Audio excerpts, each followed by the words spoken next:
Meron po mga tao na despairing and hopeless kahit maraming pera. Kaya nga po, napakahalagang ating kilalanin ang katotohanan. Ang higit na yaman mismo ay ang Panginoong Hesukristo. If you have Jesus Christ, you have everything. I tell you. Pag nasa iyo po si Hesukristo, nasa iyo na ang lahat. Amen? Kaya nga, tayo po ay maglalakbay sa napakagandang mensahe. At mas madali po ako kumuha ng mensahe kapag ako ay nakikinig lang. Sapagkat ang Panginoon po ay katulad ng isang lecturer na handang magdikta.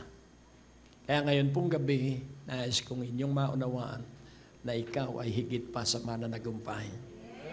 You are more than a conqueror. Iyo pong sandali ay iyo pong damhin that you are more than a conqueror. That God believes in you very much. Napakataas po ng paniniwala ng Diyos sa iyo. Amen po ba? Kahit hindi maniwala ang sino man, basta nais kong ipaalala sa iyo, napakalaki ng paniniwala at tiwala sa iyo ng Diyos. Hallelujah. So, let us go to the message. Let us pray. O Diyos, aming Ama, alam mo, at may mga bagay kaming sa alam mo ay nalaman namin, subalit higit na mas marami ang hindi namin alam. Kaya ibig naming matuto. At kasihan mo kami ng kapuspusan ng iyong kapangyarihan sa pamamagitan ng iyong Espiritu. At kami ay magkaroon ng kagalakan at katuwaan sa pagkilala sa iyo sa makapangyarihang pangalan ni Jesus, at ang lahat ay nagsabi ng Amen. So, nais ko pong ipaunawa na ikaw po ay tiyak na magtatagumpay. Sabihin mo sa iyong katabi, tiyak ang tagumpay mo. Hindi ka matatalo. Amen? At paano mo maipagpapatuloy ang tagumpay? So, ang titulo po ng mensahe, Victorious Through Faith. So, victorious through faith. Sabihin nga natin, victorious through faith. So pag sinabi pong victor, yun po yung nagtagumpay. Pag sinabi pong victorious, yun pong nagtagumpay ay laging nagtatagumpay. Amen? At ano ang kasangkapan sa pagtatagumpay? Faith. Sa 1 John 5:4. 1 John 5:4. Huwag nating kalilimutan na pananalig lang o faith ang kailangan mo. The currency in heaven is faith. The currency on earth is money. But faith is far greater than money. Amen po ba? Naalaala ko ang sinabi ng isang Hall of Famer na football star player. At ang sabi niya, nung siya ay star player ng football, hindi niya nalakbay ang buong daigdig through his salary and other bonuses. Pero nung siya ay manalig sa Diyos, higit pa kaysa kanyang kinita doon sa kanyang pagiging star sa kanyang sports sa pamamagitan ng pananalig. At ang sabi niya, I have an open checking account. Sometimes without fund, but always being funded through faith. So, nais ko pong inyong maunawaan na kayo'y lumakad sa pananalig. Amen po ba? Ipakikita ko po sa inyo kung ano ang pananalig. Kausap ko, bago natin basahin ang teksto, kausap ko ang isang 29 years old pa lamang ay vice president na ng malaking bangko sa Pilipinas. At napakalaki daw ng kanyang ulo at that stage in his life, as young as he was. Akala niya ay siya na ang pinakamatagumpay. At siya raw ay ibinagsak dahil sa kanyang pagmamataas. At ang sabi niya, doon sa pagbagsak ko, doon ako natuto na magpakumbaba. At doon sa kanyang pagkatuto sa pagmamataas at siya ay bumaba, higit pa sa may-ari ng bangko ang kanyang kayamanan ngayon. At ang dahilan, because of his faith in Jesus Christ.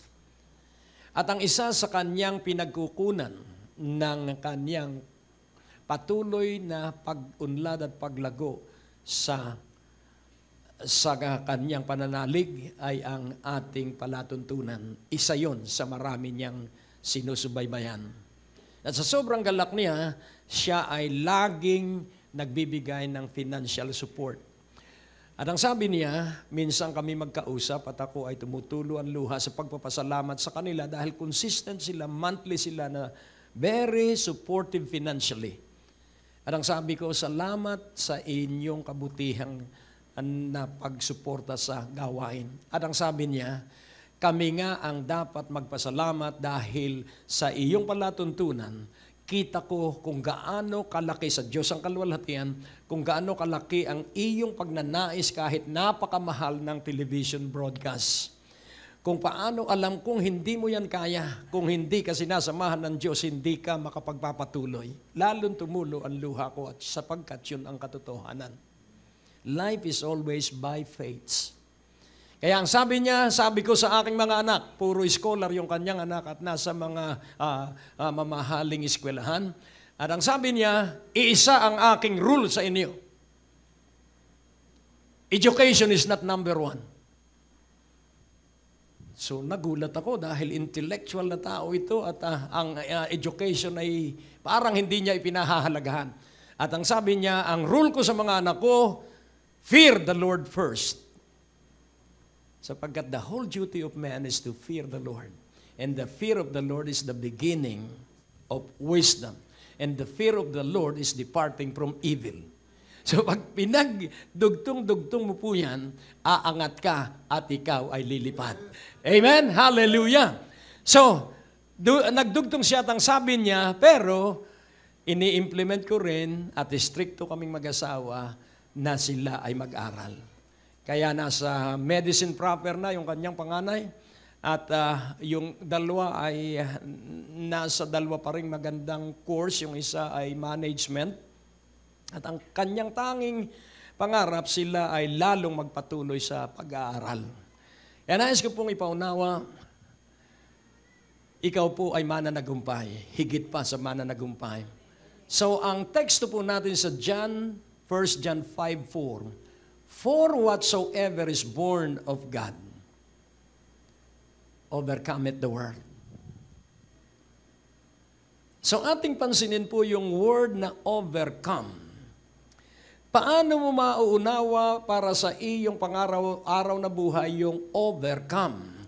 Pag sinabi pong overcome, ikaw ay humakbang ng mas mataas. So, ang isa sa napakaganda ay yung sa sports na merong linulundag. Ano po? So, na-overcome nila yung mga kanilang pagtakbo, lumulundag sila at kailangan po doon ang mahusay sa sequence. Dahil pagbagsak nila, meron uli lulundagin, pagbagsak, lulundag uli. And that is one illustration of how to overcome barriers, walls, mountains of trials. So, whatsoever is born of God, whatsoever is born of God, anuman ang ipinanganak ng Diyos, wow, overcometh the world. So, ano ang barrier para sa ating pag-unlad upang makamit natin ang pagtatagumpay? We have to overcome the world. So what is world? Hindi po ito yung cosmos, hindi po ito yung material na lupang ating linalakaran, ito po ay system of life. So ang world po is a system of life that is opposed to the design and plan of God. So what is the design and plan of God? So in God principle, in divine principle, in spiritual life, God desired that we always give as He gave us His only begotten Son. So always give so that you shall receive.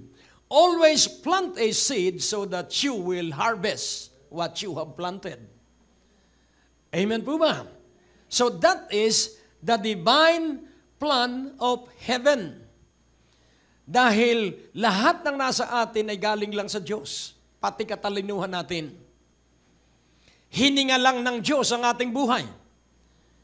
At ang ating katalinuhan ay galing lang sa Diyos. Huwag mo nang subukan pa ang Diyos na alisin yung katalinuhan mo katulad ni Nebuchadnezzar. Inalis ang katinuan sa utak ng haring yun na nagsabi that I am the King of Kings and Lord of Lords. So inalis ang katinuan. Kaya nais kong ating maunawaan na magpasakop tayong lagi sa Panginoong Hesukristo sapagkat Siya ang nagbigay sa atin ng katalinuhan sa ating buhay. Huwag na huwag tayong magmamalaki at huwag na huwag tayong magmamagaling. Sa Hesukristo ang dahilan kung bakit tayo ay magkakasama at magpapatuloy pa rin magkakasama. For whatsoever is born of God overcometh the world. So, ang katanungan, ikaw ba'y anak ng Diyos?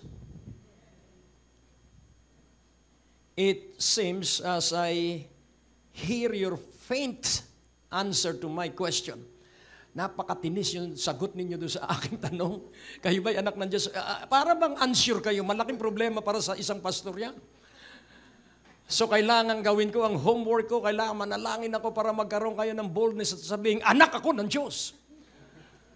Dahil ang sabi rito, whatsoever is born of God overcometh the world. So, kung hindi mo maunawa kung anak ka ng Diyos, hindi ka magtatagumpay sa sanlibutan.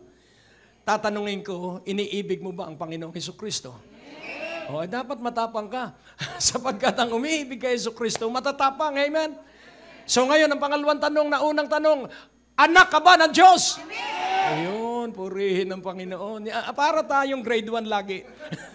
Sapagkat sa grade school, ang laging paulit-ulit, pag pinag-aralan ay abakada, naalaala ko nung kami, yung Pepe and Pilar, aywan kung inabot ninyo, wala na yata sa panahon ngayon. Si Sister Sally, masayang-masaya, senior citizen na ito. So, makikita natin na ang tagal namin doon sa abakada at napakatagal naming matutunan yung bata, paulit-ulit lang yun. At hindi ko alam kung ano yung bata dahil sinasanay lang kami ay magsalita.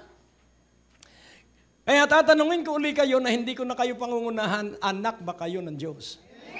Ayun, pure. Mas malakas pa yung pito kaysa boses. So, whatsoever is born of God, overcometh the world. So, pansinin po natin yung surety.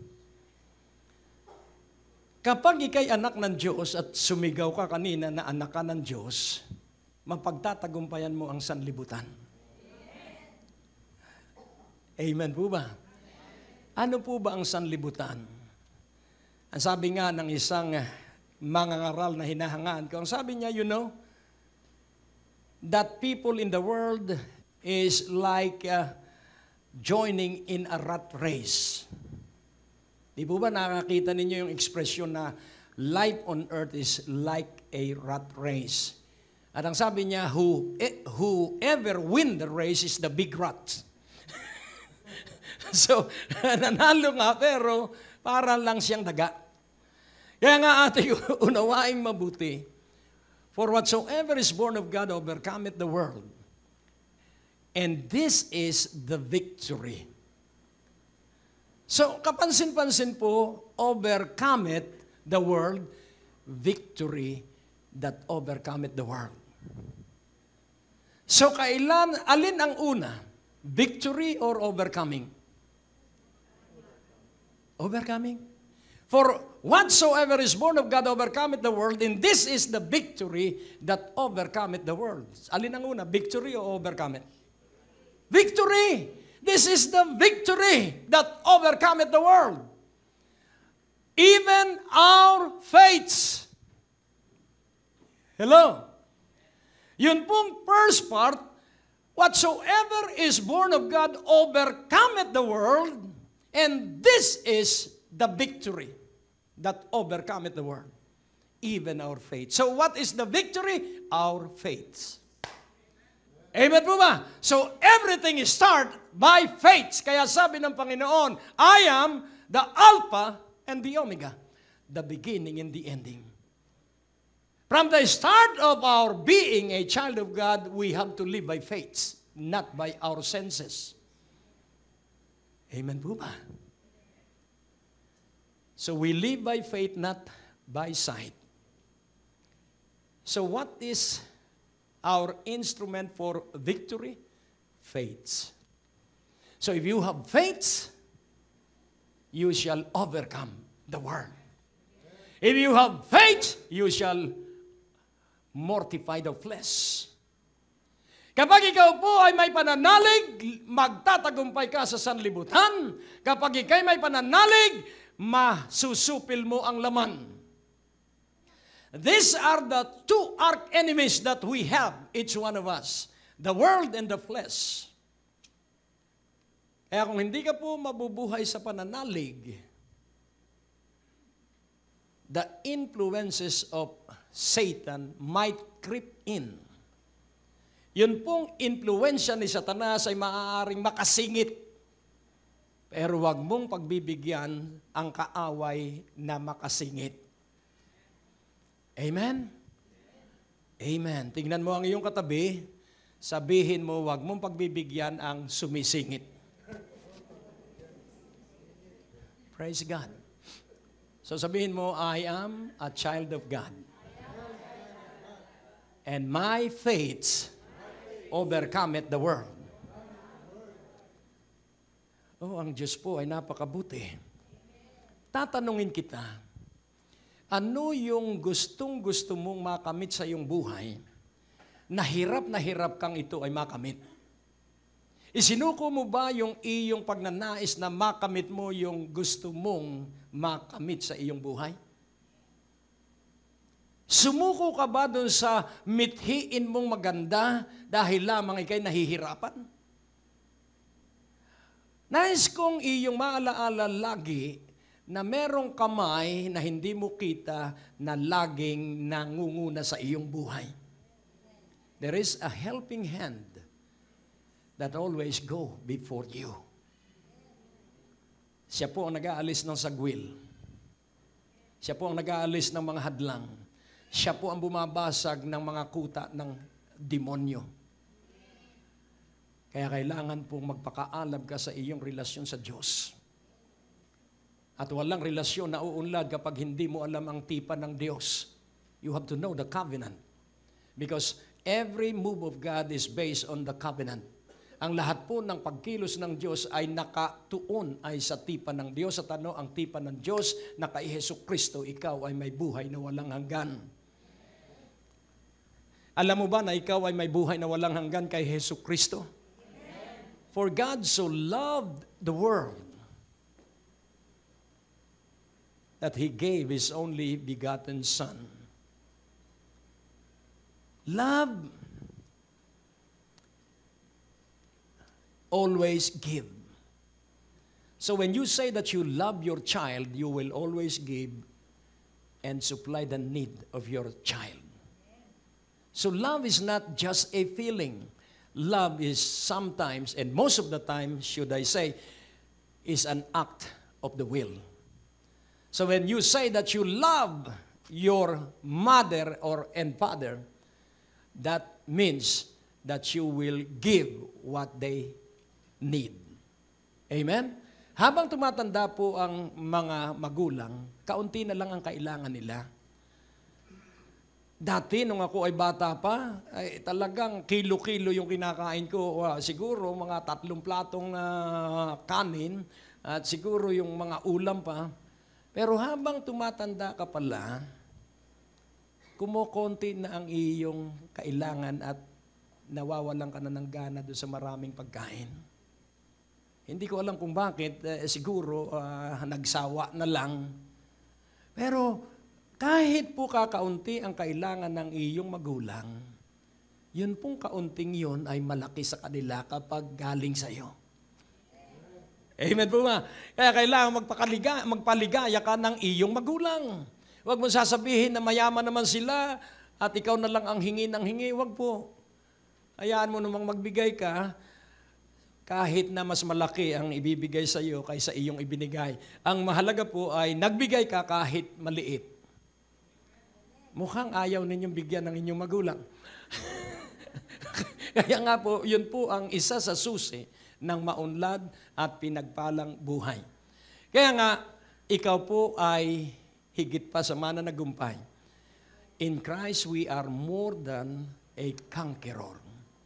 Romans 8:37. So, ano ang ating pagtatagumpayan? Ang sanlibutan. Ano ba ang ginagawa ng sanlibutan? What does the world do? Ano po ang ginagawa ng sanlibutan sa ating buhay? Nay, in all these things, we are more than conquerors through Him that loved us. Hindi. Sa lahat ng mga bagay, tayo ay higit pa sa mananagumpay, higit pa tayo sa mananagumpay sa pamamagitan niya na umiibig sa atin. So, dito po ay makikita natin na ang pagtatagumpay po ay sa pamamagitan ng pag-ibig ng Panginoong Hesukristo. Kaya ang sanlibutan, ihihiwalay ka sa pag-ibig ng Panginoong Hesukristo. Ang mga kailangan natin, hindi mo namamalayan pag minsan inihihiwalay ka sa pag-ibig ng Panginoong Hesukristo. Ano po ba ang pag-ibig ng Panginoong Hesukristo?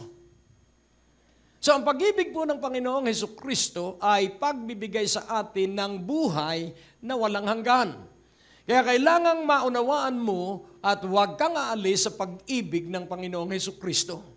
Sapagkat ang paglakad po sa pag-ibig ng Panginoong Hesukristo ay pagtatagumpay sa pananalig. So walking in the love of Jesus will give us insurance to be victorious when we use faith. Because faith work only, ang sabi po ng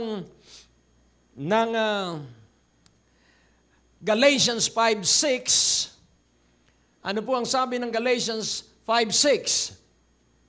For in Jesus Christ neither circumcision availeth anything, nor uncircumcision, but faith which worketh by love.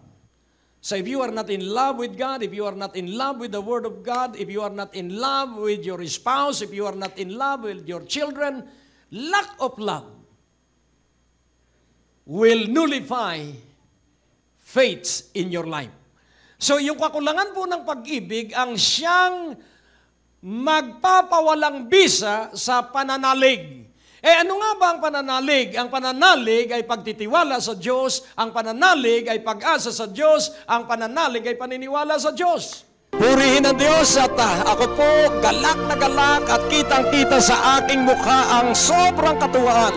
Ito na po ang gusali. Ako po'y naniniwala na ang tulong-tulong nating panalangin at tulong-tulong na pag-aambagan para itong prayer center dito sa Bundok Manahaw ay ating maisagawa at maisakatuparan.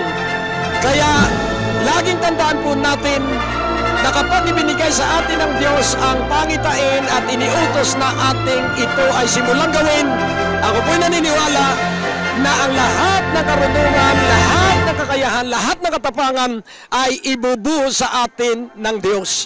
Kaya ako'y mananalangin upang kayo na nakiisa at patuloy kayong makikiisa na kayo ay pagpalain ng Diyos ng sobrang kaligayahan sa pagsasagawa ng mainam sa kanyang puso.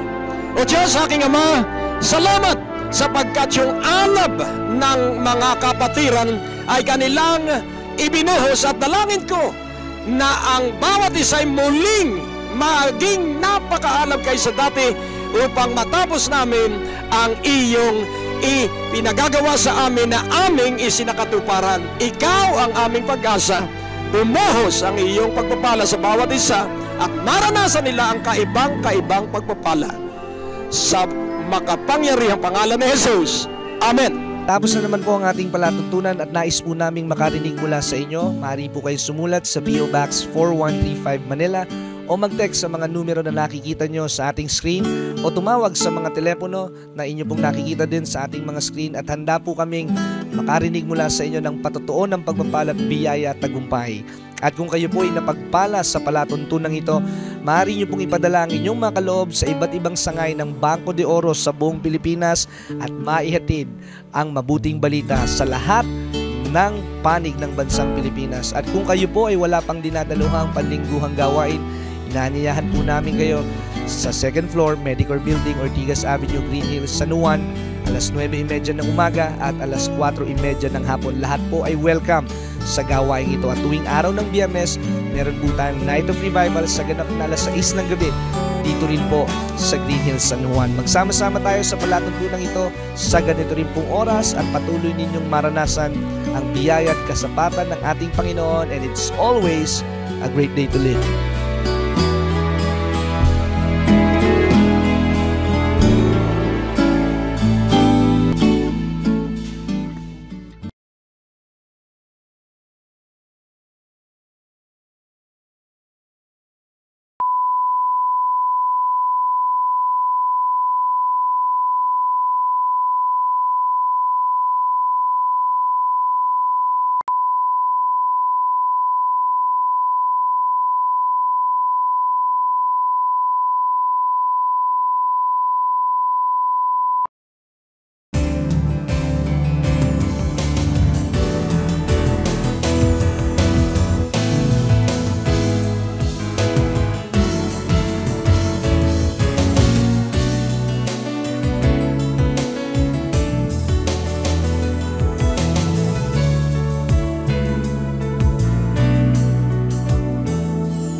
Components of faith.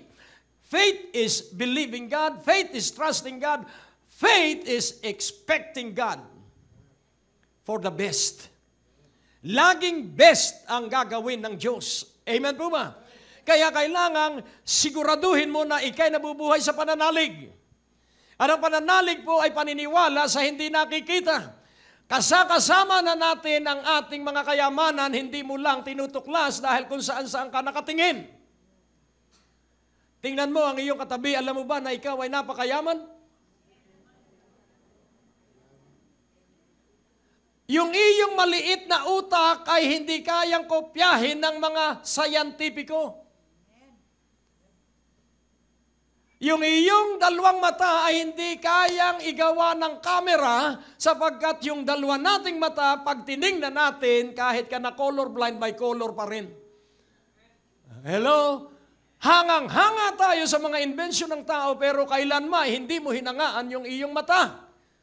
Kaya pag minsan lumalabo na dahil hindi mo hinahangaan. Hello? Ano man ang iyong hinahangaan ay uunlad sa iyong buhay.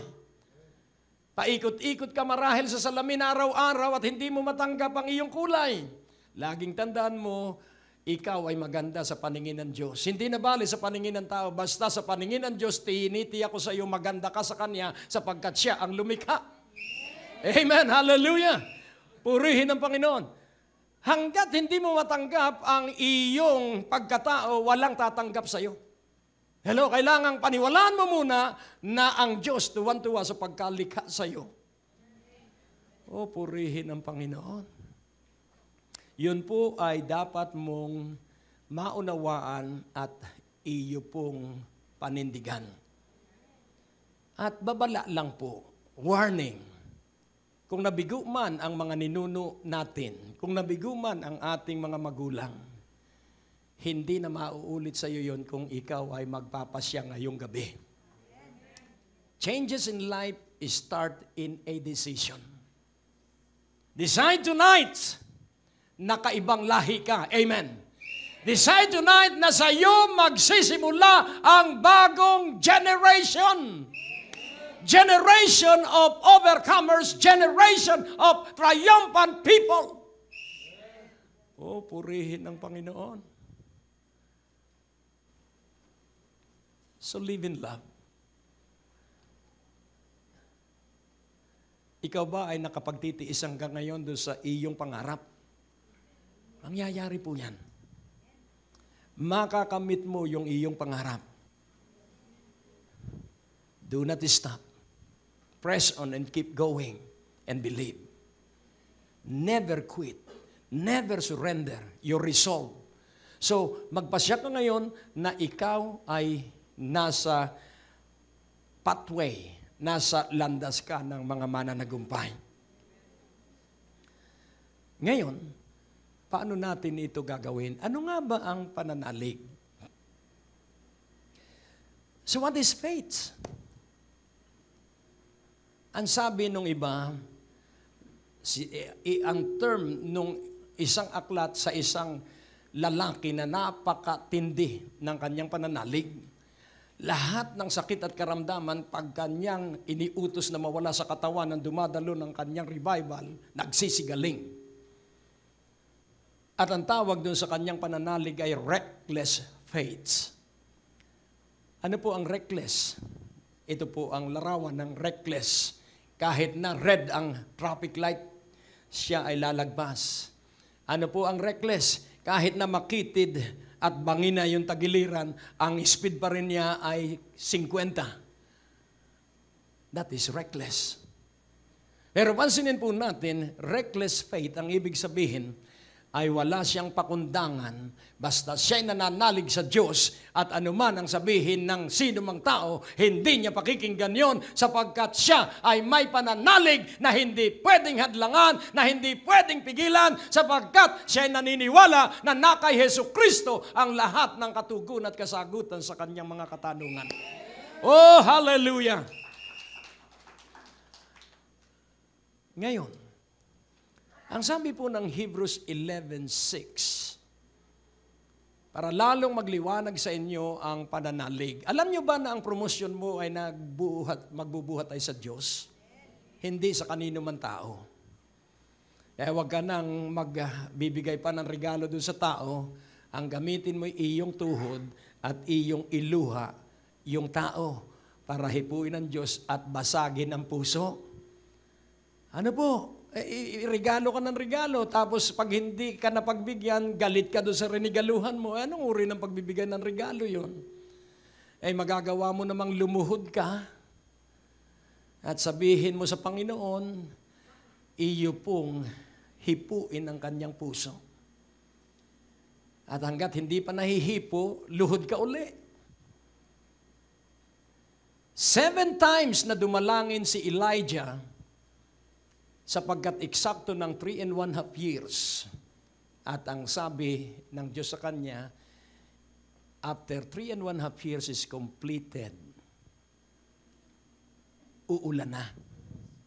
Sinabi niya kay Ahab, dahil sa 3 taon kalahati tagtuyo sa lupain. At si Ahab ay nakasakay sa karawahi at napakabigat po nung karawahi. At ang sabi ni Elijah, King Ahab, move very quick because the pathways, the roadways will become muddy. Tatawa-tawa yung hari. Paano magiging putik itong, biyak na yung lupa dahil 3 taon kalahating walang ulan. At nung lumuhod si Elijah, 7 ulit siyang dumalangin. At nung 7 ulit na panalangin, so take note of this. Walang matigas na puso kapag ikaw'y nananalangin. Walang pwedeng magtagumpay sa iyo kapag ikaw ay nananalangin. Yung hindi kaya mong gawin sa pamamagitan ng lakas mo, yung hindi kayang gawin sa pamamagitan ng connection mo, kaya mong sirain sa pamamagitan ng panalangin. 7 times na nanalangin si Elijah at sa 7, nakita niya ang isang ulap na kasinlaki lamang ng kanyang kamao. At ang sabi niya, humanda tayo, uulan na! At nung pagkasabi niyang uulan na, pumatak ang napakalaking ulan at nalubog sa putik ang karawahe ni King Ahab. And nais ko pong ipaunawa, ihanda ninyo ang inyong sarili sapagkat uulan na ng pagpapala sa mga sumasampalataya sa Diyos. Amen po ba? Kaya nga unawain mong mabuti. We have to please God. When we please God, we shall receive the favor of God. When we please God, we shall receive the favor of men. Combined favor ang tatanggapin ng isang tao na kasisiya sa Diyos. The favor of God and the favor of man. What is the favor of God? The favor of God can make you a millionaire in a day. Hello. And the favor of man. Men will acknowledge and believe in our God. At ang sabi ni Putipar, tunay ngang nasa sayo ang Diyos. Dahil mula nung magkikitang alipin for 10 years, napakayaman ko na. They will acknowledge that God is in you and with you, and then they will give you favor. Hallelujah. First, the favor of God, then the favor of men. Amen? Hallelujah. At ang sabi ng paraon kay Joseph, truly Joseph, God is with you. Because you can interpret dreams. So you will be my next in command. And I will make a decree that every people of the world will obey your authority. At ang sabi ng Haring Nebuchadnezzar, Daniel, truly God is with you. Because if not, you cannot understand what I dreamt. And more so, you cannot interpret the dream. But because you did both, truly, God is with you. That is the favor of God. Amen? Kaya nga, unawain mong mabuti. Love Jesus. Desire Jesus Christ 24/7. Love Him. Worship Him. Serve Him. Huwag kang aalis na hindi mo kasama ang Panginoong Jesus. Ulitin kong muli, the favor of God can make you a millionaire in a day.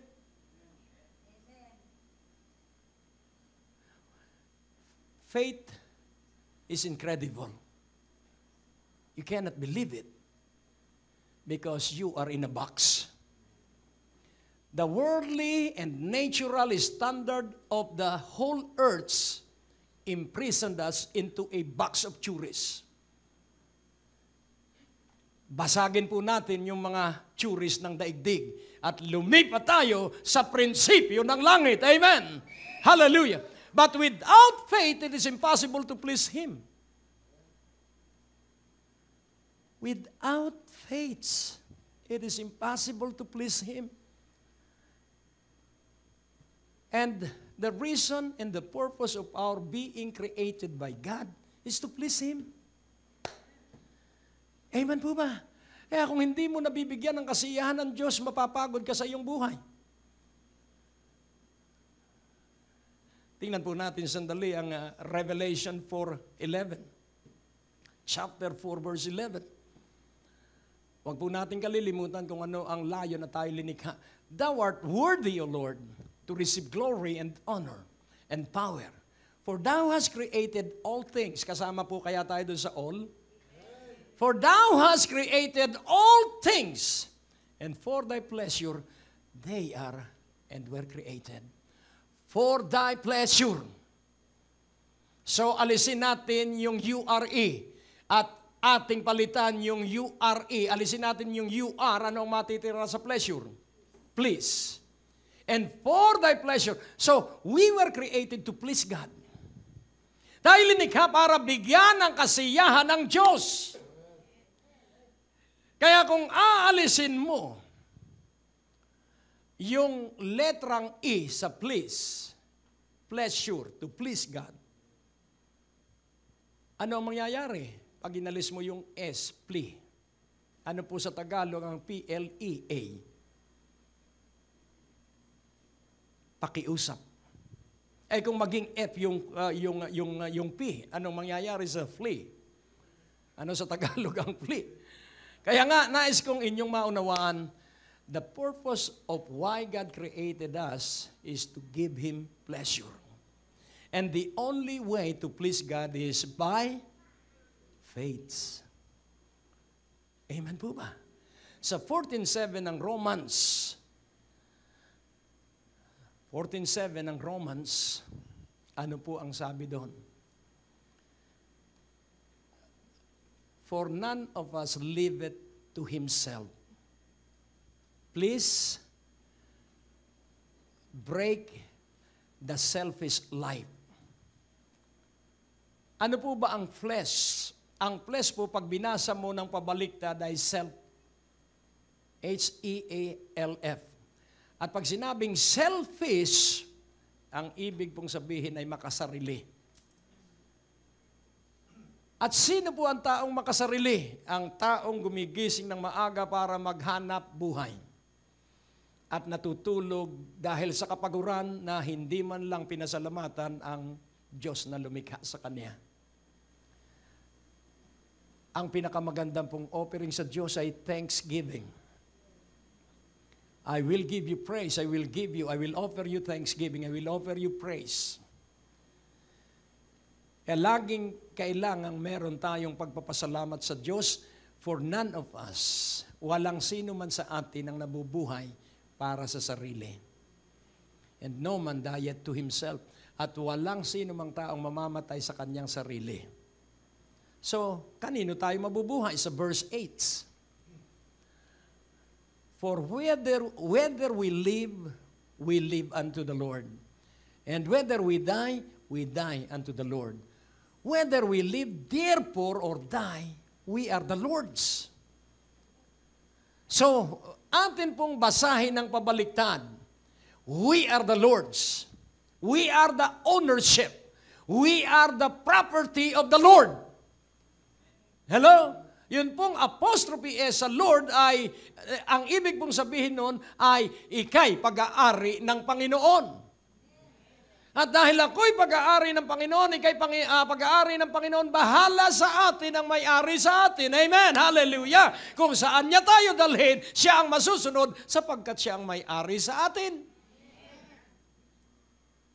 Kaya mai-connect mo, for all things work together for good to them that love the Lord. The evil that you meant, God turn it for my good. Because God will always bring you good. God will always bless you wonderfully and excellently. But you have to live by faith. Amen po ba? And faith work, if you are in love with God, you are in love with your parents, and you are in love with your husband, your wife. And how will you show that you are in love? Paano mo may pakikita na ikaw ay umiibig? Love can only be validated by serving. By serving. I serve God, I serve my wife, I serve my children, and in return they serve me. God also served me, God helped me, and as I serve my wife, she is serving back in return. Nakukuha niyo po?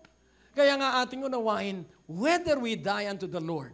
So whether we live unto the Lord, and whether we die unto the Lord. Whether we live therefore or die, we are the Lord. So tayo pag-aari ng Diyos, kaya kailangang mabuhay tayo para kay Jesus. At paghandaan natin ang ating kamatayan para kay Jesus. So ang buhay natin, iaalay natin kay Jesus, at ang kamatayan natin, paghahandaan natin para ialay sa Panginoong Jesus yung natapos nating buhay sa ibabaw ng lupa. Nakukuha niyo po? To live is Christ, to die is gain. Ang mabuhay sa Yesu Kristo at ang mamatay ay pakinabang. Kaya kung buhay sa Yesu Kristo, makikinabang tayo. Kaya para po tayo ay hindi makalimot, bless the Lord, O my soul, and all that is within me. Forget not all His benefits. Kailangan wag mong kakalimutan yung lahat ng pagpapalang natanggap natin sa Panginoon. Kailangan wag mong kalilimutan yung iyong pagtatapos ng iyong kurso ay kabutihan ng Diyos. Amen po ba? Yung iyong hanap buhay ay kabutihan ng Diyos. Hallelujah. Huwag mong sambahin ang iyong hanap buhay dahil hindi yan Diyos. At laging tandaan mo, ang Diyos ay mapanibughuin Diyos. Kaya pag ang hanap buhay mo ang iyong Diyos, aalisin ng Diyos yung iba mong Diyos upang ikay dalhin sa Kanya. Huwag mo nang hintayin yun. Go back to your first love. Sambahin natin ang Diyos pagkagising sa umaga o pagkagising sa hapon dahil ikaw ay panggabi. Bawat paggising mo, pagmulat ng iyong mata, sambahin mo na agad ang Diyos. Paano ang pagsamba? Pinararangalan mo ang Diyos, salamat po at ako'y buhay. Salamat po. Sino rito ang alam niya pag siya ay patay na? Wala pong may alam. At wala kahit Kristiyano na gustong mamatay, lahat ay gustong mabuhay. Pero nais kong ipaunawa, darating din ang oras na tayo mamamatay, kaya paghandaan natin ang ating kamatayan habang tayo'y buhay. Gawin natin yung dapat nating gagawin upang sa kamatayan natin, sasabihin natin sa ating iiwan, goodbye, see you in heaven.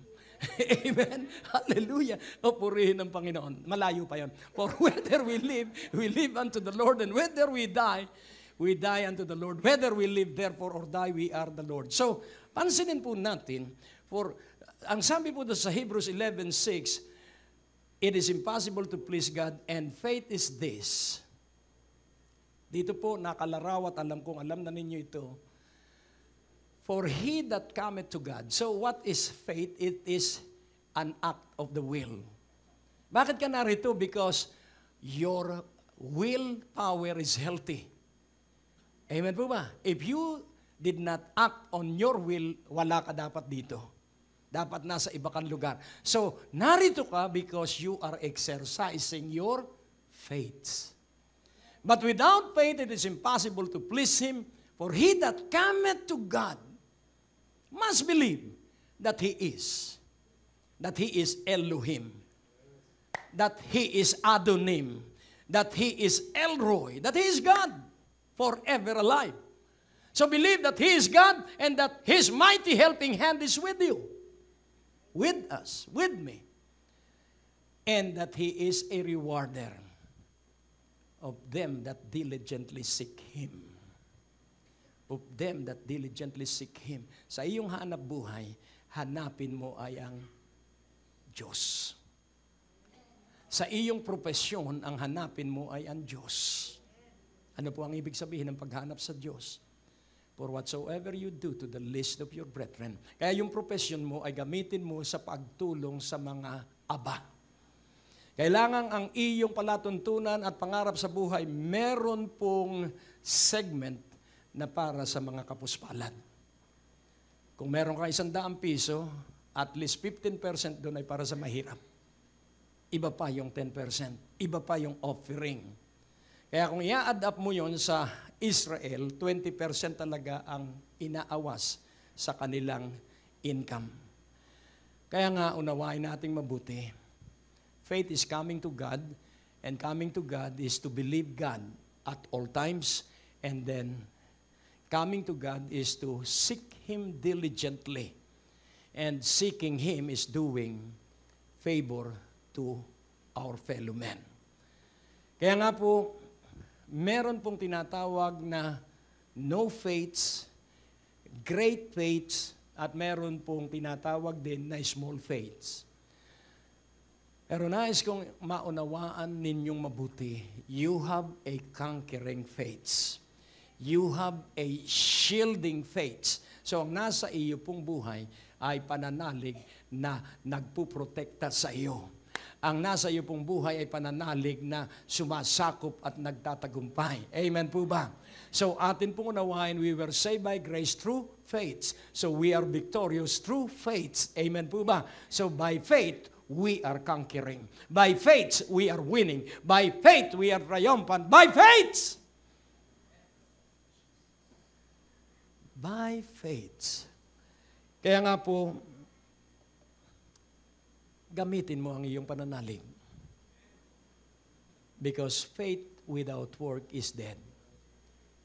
Faith that works is alive. So you are alive if you use your faith. Where is the application of your faith sa imposibleng sitwasyon? Sa mga suliranin. Use faith. Faith is believing that the hand of God is with you. Faith is believing that God work with you, in you, and through you. So ikay magiging mahusay na inhenyero, ikay magiging mahusay sa iyong propesyon, anuman ang iyong propesyon, at ikaw ay tiyak na unlad because you believe that God is with you. I believe that God is with you. That is why God is with us, because you believe that God is with you. I believe that God is with you. And that agreement made us a very powerful instrument in the hand of God. You are victorious because of your faith. Bow down your head and let us pray. O Diyos na napakabuti, hayaan mong ang bawat isa ay makapamuhay na laging nasa tagumpay dahil sa pananalig at sa pagtitiwala, at mangyari na ang pabor mo ay kamti ng bawat isa naniwala sa salita mo ngayong gabi. Sa pangalan ni Jesus, at ang bawat isa ay nagsabi ng Amen. Tapos na naman po ang ating palatuntunan at nais po naming makarinig mula sa inyo. Maaari po kayo sumulat sa PO Box 4135 Manila o mag-text sa mga numero na nakikita nyo sa ating screen o tumawag sa mga telepono na inyo pong nakikita din sa ating mga screen, at handa po kaming makarinig mula sa inyo ng patotoo ng pagpapala at biyaya at tagumpay. At kung kayo po ay napagpala sa palatuntunan ito, maaari nyo pong ipadala ang inyong mga kaloob sa iba't ibang sangay ng Bangko de Oro sa buong Pilipinas at maihatid ang mabuting balita sa lahat ng panig ng bansang Pilipinas. At kung kayo po ay wala pang dinadaluhang panlingguhang gawain, inaanyayahan po namin kayo sa 2nd floor, Medicor Building, Ortigas Avenue, Green Hills, San Juan, alas 9:30 ng umaga at alas 4:30 ng hapon. Lahat po ay welcome sa gawain ito. At tuwing araw ng Biyernes, meron po tayong Night of Revival sa ganap na alas 6 ng gabi dito rin po sa Green Hills, San Juan. Magsama-sama tayo sa palatuntunan ito sa ganito rin pong oras at patuloy ninyong maranasan ang biyaya at kasapatan ng ating Panginoon, and it's always a great day to live.